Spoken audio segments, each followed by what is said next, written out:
जो रोज गाय को प्रणाम करता है और गाय की प्रदक्षिणा करता है तो भगवत प्रदक्षिणा का उसे फल प्राप्त होता है। यदि घर में गाय बंधी है और भूखी है और प्यासी है तो तुम्हारे सारे पुण्य नष्ट हो जाएंगे।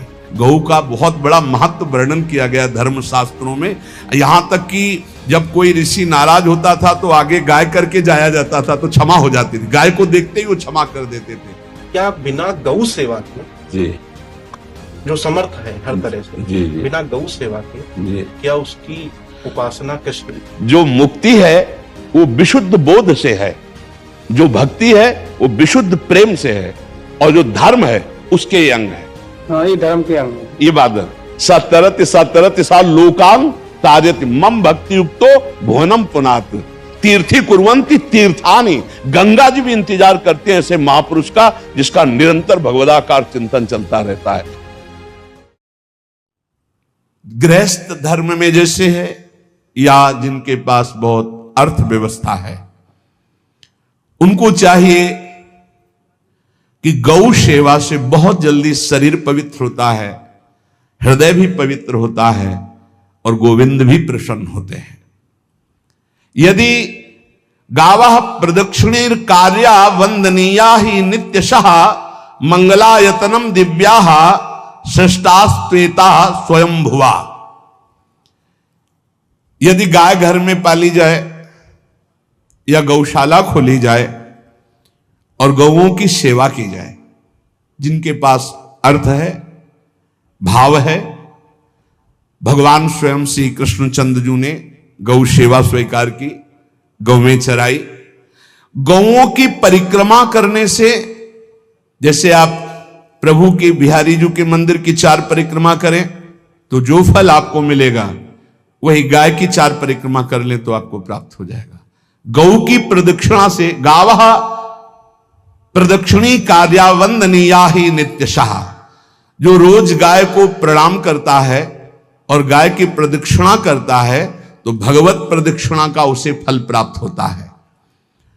जहां गौएं विराजमान होती हैं वो बड़ा पवित्र दिव्य तीर्थ स्थल माना जाता है। गौएं जहां विराजमान रहती, गौशाला में भजन करे तो कई गुना बढ़कर के प्राप्त होता है। स्वयं ब्रह्मा जी ने गौओं को दिव्य गुणों से विभूषित बनाया है। अप्यागाराणि विप्राणाम देवतायतनानि च यद गोमयेन शुद्ध्यंतिम किम ब्रूमो हृदिकम ततः। गाय के गोबर से जहां लेपा जाता है वहां जिस देवता का आवाहन करोगे वही देवता आकर विराजमान हो जाएगा। अपवित्र भूमि में भी यदि गाय के गोबर का लेप कर दिया जाए तो परम पवित्र मानी जाती है। गाय बहुत पवित्र, जहां वो बैठती है, जहां वो मूत्र त्याग करती, गोबर त्याग करती, वो स्थान तीर्थ तुल्य पवित्र माना जाता है। भगवान जब गाय के पीछे पीछे चलते तो गोरज उड़कर उनके मस्तक पर विराजमान होती, उनके मुखार बिंद पर विराजमान होती। बाल गोविंद के अनिष्टों को दूर करने के लिए गाय के पूंछ को उनके ऊपर ऐसे झाड़ा देती थी मैया। जब गुरुमंत्र वैदिक सिद्धांत से दिया गया था पहली बार तो पंचगव्य पिलाया गया था। गोमूत्रम गोमयम क्षीरम दधि सर्पिस्तथैव च गवाम पंच पवित्राणि पुनंत सकलम जगत। कितना भी बड़ा पापी हो अगर पंचगव्य पिलाया जाए तो वो वैदिक मंत्रों को स्वीकार करने लायक हो जाता है, पवित्र हो जाता है। पंचगव्य में 5 चीजें गाय की होती है। गाय का मूत्र, गाय का गोबर, गाय का दूध, गाय का दही और गाय का घी, ये 5 मिलाकर पंचगव्य पिलाया गया था। पहली बार जब वैदिक मंत्र दिया गया था तो पंचगव्य बनवाया था गुरुदेव भगवान ने संन्यास, और वो पिलाया था। ये पंचगव्य पिलाने से अपवित्रता का नाश होकर पवित्रता का संचार होता है। इसलिए धन्य है उनका जीवन जो गौ सेवा परायण है भगवत भाव से। गाय में साक्षात भगवान का भाव रखकर गौ सेवा करते हैं। त्रिषिता गौर गृहे बद्धा गेहे कन्या रजस्वला देवशास्त्र सन्निर्माल्य हंति पुण्यम पुराकृतम। यदि घर में गाय बंधी है और भूखी है और प्यासी है तो तुम्हारे सारे पुण्य नष्ट हो जाएंगे। अगर घर में रजस्वला कन्या बहुत काल तक है और उसका विवाह आप नहीं कर रहे हैं तो आपके सारे सुकृत नष्ट हो जाएंगे। यदि घर में ठाकुर जी विराजमान है, कर का पहनाया हुआ माला सुबह तुमने देख लिया तो तुम्हारे सारे पुण्य नष्ट हो जाएंगे, क्योंकि शयन कराते समय तुमने उतारा नहीं, अर्थात तुम सेवा में प्रमाद करते हो। तो देवताश्च चंद्रमाल्य हंति पुण्यम पुराकृतम, जैसे सुबह श्रृंगार किया तो रात्रि के शयन के समय वो हटा लेने चाहिए माले। जब हम शयन कराते हैं तो भले पुष्प शैया पे शयन कराएं पर माला नहीं धारण कराएं। श्रृंगार का माला अगर दूसरे दिन दर्शन किए क्यों पहने ठाकुर जी तो तुम्हारे सुकृत नष्ट हो जाएंगे। गाय बंदी हो घर में, वो प्यासी है और भूखी है, तुम्हारे सुकृत नष्ट हो जाएंगे। त्रिषिता गौर गृहे बद्धा, क्योंकि तुम्हारे पास है, सेवा करना चाहिए। यो वै गाम प्रतिसिद्धेन तो चरंतिम च स्वतरणम नरहा तस्य पूर्वे च पितरः कंपन्ते पतनोन्मुखा। यदि गाय हरी हरी घास चर रही कहीं और तुमने डंडा ऊपर प्रहार किया, लाठी मारी तो तुम्हारे पितर खोपड़ी के बल नरक जाने के लिए तैयार हो गए, ये लिखा है। चरंतिम स्वम तृणम नरः तो तस्य पूर्वे च पितरः कंपन्ते पतनोन्मुखा। इसीलिए क्या भारत से कहीं किसी की तुलना हो सकती है जहां गौ को माता की पदवी दी गई, जहां गौ को हम आराध्य देव के रूप में मानते हैं, आराधना करते हैं। गौ रक्षा, गौ सेवा, ये बहुत बड़ा इसमें छुपा हुआ है। स्वयं भगवान अवतरित होकर गौ रक्षा, जब गाय के रूप में पृथ्वी रमाती तो भगवान का अवतार हुआ है। बड़ा विचित्र समय आता चला जा रहा है कि अब आधुनिक यंत्रों की ऐसी सेवाएं हो गई बड़ी बड़ी कि अब ना बैल की जरूरत है और ऐसे दूध की महंगाई बन गई कि अब देसी गाय 2 लीटर 3 लीटर 4 लीटर और ऐसी ऐसी कि 20-20 25-25 लीटर दे तो कौन देसी गाय को। तो गौओं का सेवा का भावना शास्त्र आज्ञा करता है कि जो प्रतिदिन अग्रग्रासे परोभावा कर्तव्यो भक्ति तोन्वहम अकृत्वा स्वयं आहारम कुर्वम नापनोति दुर्गतिम। जे ही तुम्हारे गृहस्थ में घरों में पहले होता था, अब तो भगवान जाने, जे ही पहली रोटी तवा में गई तो वो निकाल करके पक्की रखी जाती थी गौग्रास के लिए, पहला रसोई में। तो इसमें लिखा प्रतिदिन स्वभोजनम, पहले स्वयं भोजन न करके गाय के लिए ग्रास निकालना चाहिए। तो जिनके पास अर्थव्यवस्था जो गृहस्थ धर्म में है या जिनके पास अर्थ है, कुछ रोज 1 रुपया निकालो। हम कह रहे रोज निकालो तो महीने में 30 रुपया होते, 30 रुपया में एक गाय को हरी घास तो एक टाइम पवा ही सकते हो ना, बहुत नहीं है तो 1-1 रुपया निकाल के अगर एक गाय को चारा दोगे तो एक बार का भोजन तो हो ही सकता है। 30 रुपया में हरी घास जाकर के उसके दावा एक बार तो पवा दोगे ना। अग्रग्रासे परोभावा कर्तव्य भक्ति तोन्वहम, भक्ति पूर्वक गाय को 1 ग्रास भोजन में 1 रोटी तो निकालना चाहिए गाय के लिए, ऐसा शास्त्र आज्ञा कहता है। जो ऐसा करता है तो अकृत्वा स्वयमाहारम कुर्वन् नाप्नोति दुर्गतिम, अपने आहार से 1 रोटी निकालकर गाय को देता है और स्वयं 3 रोटी भले पाले 1 रोटी गाय को दे दी तो बोले उसकी दुर्गति नहीं होगी, अर्थात उसके अंदर भाव बढ़ता चला जाएगा वो भगवान की भक्ति में। और तेनाग्नयो हुता सम्यक पितरश्चापि तर्पिताः देवास्त पूजितास्तेन यो ददाति गवान्हिकम। जो प्रतिदिन गौग्रास निकालता है, अर्पित करता है तो उसको अग्निहोत्र करने का फल मिलता है, उसके पितरों को तृप्ति मिलती है और समस्त देवताओं के पूजन का फल मिल जाता है जो गौग्रास निकालता है। यो वै ताड्यते यष्ट्याधेनुम मर्त्यो विमूढ़धि, जो मूर्ख मनुष्य, जैसे अब गाय दूध नहीं दे रही, मार डंडे डंडे मार रहे हैं, इंजेक्शन लगा रहे हैं, ऐसे वैसे कर रहे हैं, उसको ताड़ना दे रहे हैं। तो बोले जो मूढ़ बुद्धि मूर्ख मनुष्य, यो वै ताड्यते यष्ट्याधेनुम मर्त्यो विमूढ़धि, वो गाय को लाठी से मारता है, डंडे से मारता है, हाथों से मारता है, तो धर्मराजस्य नगरेशा याति करवर्जिता।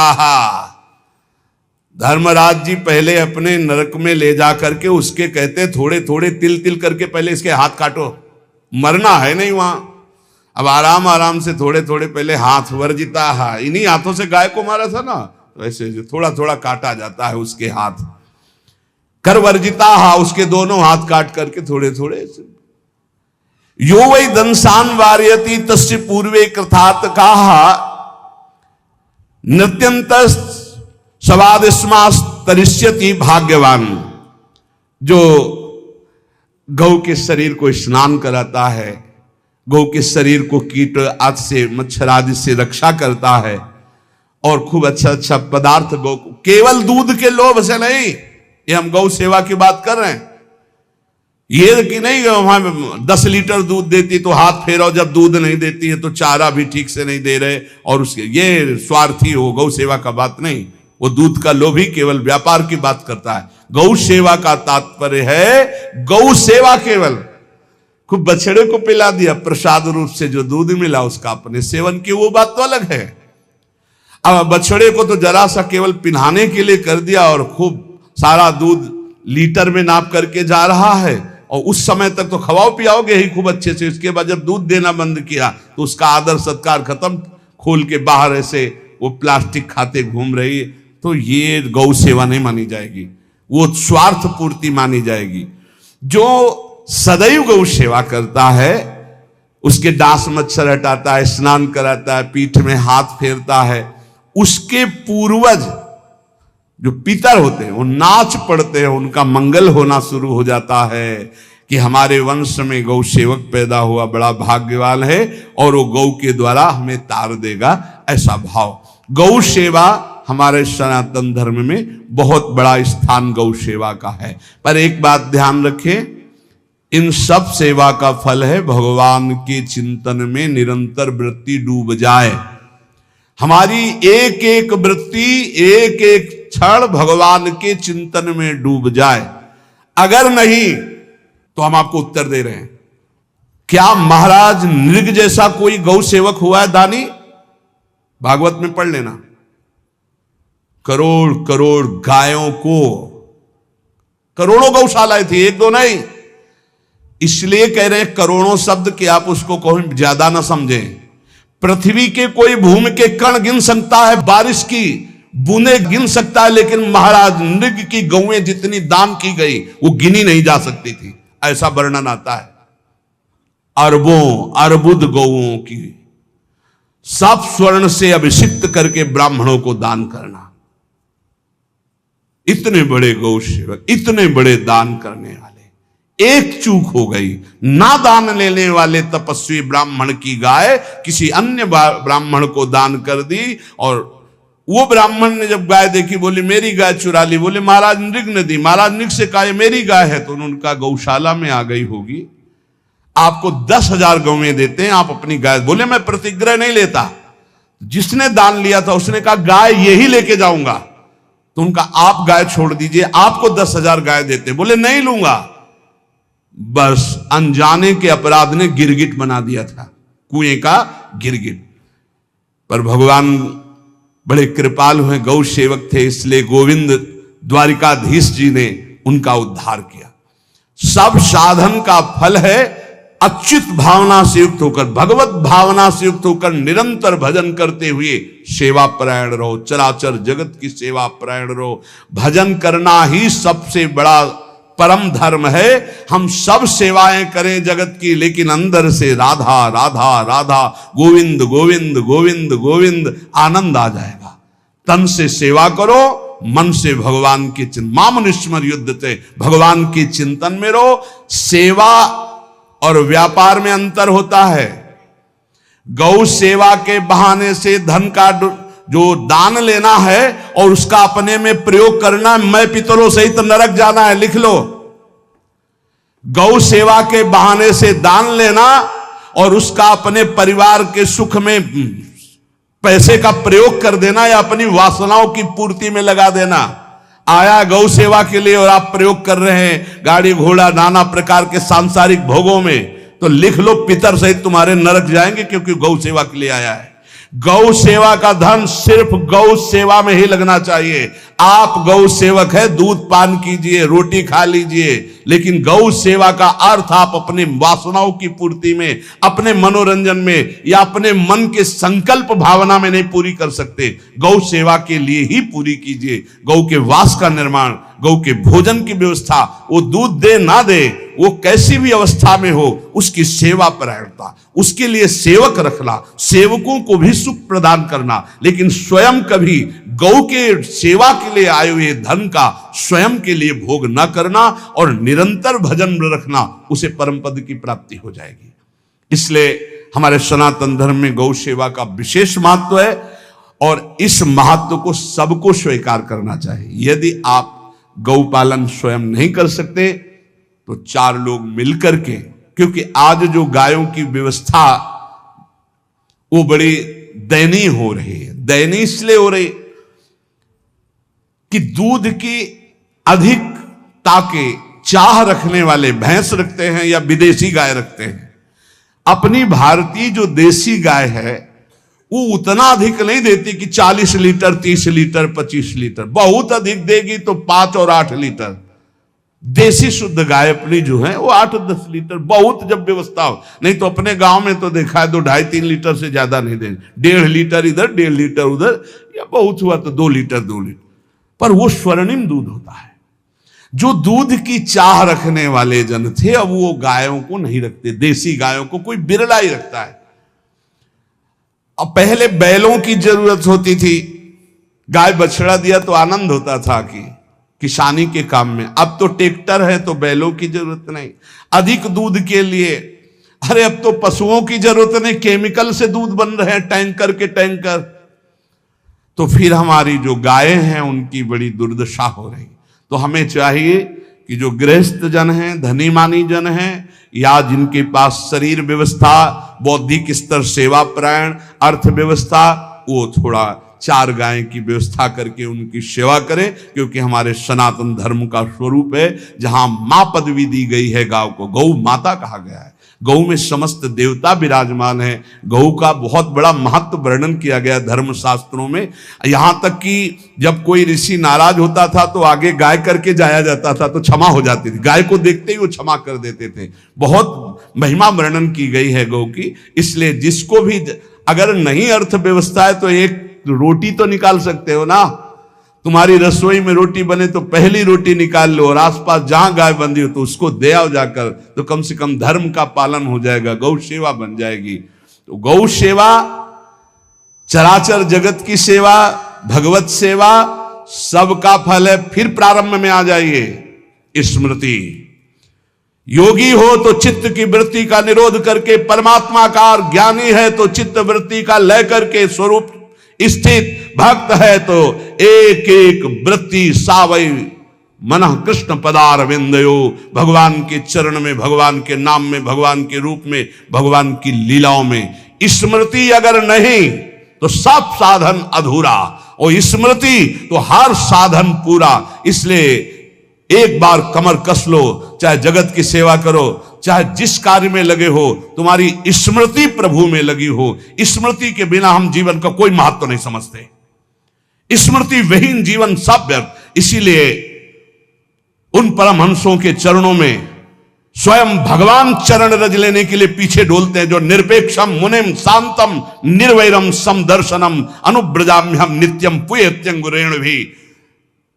ना कोई प्रतिज्ञा, ना कोई चाह, ना कोई इच्छा, निरंतर भगवदाकार वृत्ति, निरपेक्षम मननशील, द्वंद्व विमुक्ता, जो शांत हैं, जो किसी से वैर नहीं रखते, भगवदाकार वृत्ति, उसी मार्ग के आप पथिक है। सर्वतो भावेन, अपने मन को समेट लो धर्म और कर्म दोनों से, और साब त्यज लोक धर्मान, और परम धर्म का सेवन करते हुए समस्त चराचर जगत को भगवत स्वरूप निरखते हुए इसी जन्म में परम पद को प्राप्त हो जाओ। सत्संग का सार हमारा शरीर है, इससे सेवाएं बने। हमारा मन है, इससे चिंतन बने। हमारी वाणी है, इससे लीला गुण का गायन करें।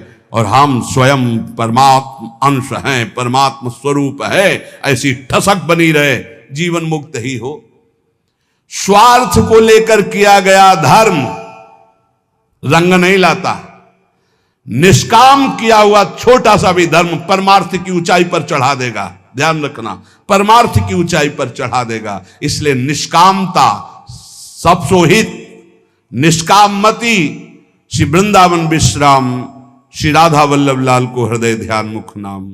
महाराज जी बस जी क्या बिना गौ सेवा के, जी जो समर्थ है हर तरह से, जी जी बिना गौ सेवा के जी क्या उसकी उपासना कृष्ण? उपासना चित्त की वृत्ति का निरंतर भगवदाकार करना, यही एक उद्देश्य है।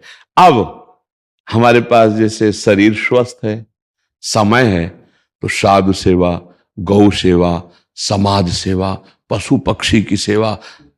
देखो एक चीज तो ध्यान देना पड़ेगा, विद्या विनय संपन्ने ब्राह्मणे गवि हस्तनी स्वनी चविसुपाके चा पंडिता समदर्शना। थोड़ा इस पर चिंतन करना। आप किसी एक विषय को लेकर पूरे परमार्थ को चुनौती दे देना अनुचित होगा। जैसे नहीं कि अगर गौ सेवा नहीं तो भगवत प्राप्ति नहीं या मुक्ति नहीं, तो ये ऐसा फिर एक परमार्थ को चुनौती हो गई। परमार्थ का स्वरूप है अनन्य चेता सततम यो माम स्मरति नित्य सा तस्याहम सुलभा पार्थ। ये बात ध्यान देना। हमारी बात समझनी है कि अब हमारे शरीर में स्वस्थ है, हमारे पास अर्थ है। अब हम अपने धर्म की जो अंग हैं हम उनका पोषण करते हैं। जैसे मंदिर बना देना, भगवान की श्री विग्रह की अर्चा विग्रह की सेवा की व्यवस्था कर देना। हाँ, और बहुत सी औषधियां की व्यवस्था करके रोगियों को औषधि देना, गाय की सेवा करना, अन्य पशु पक्षियों की सेवा करना, ये सब भगवत सेवा का अंग है। लेकिन इसके बिना भगवत प्राप्ति होगी ऐसा नहीं है। भगवत चिंतन के बिना भगवत प्राप्ति नहीं होगी।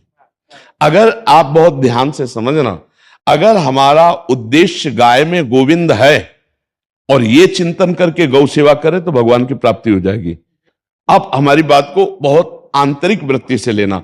हमको गौ सेवा, हम ये वही है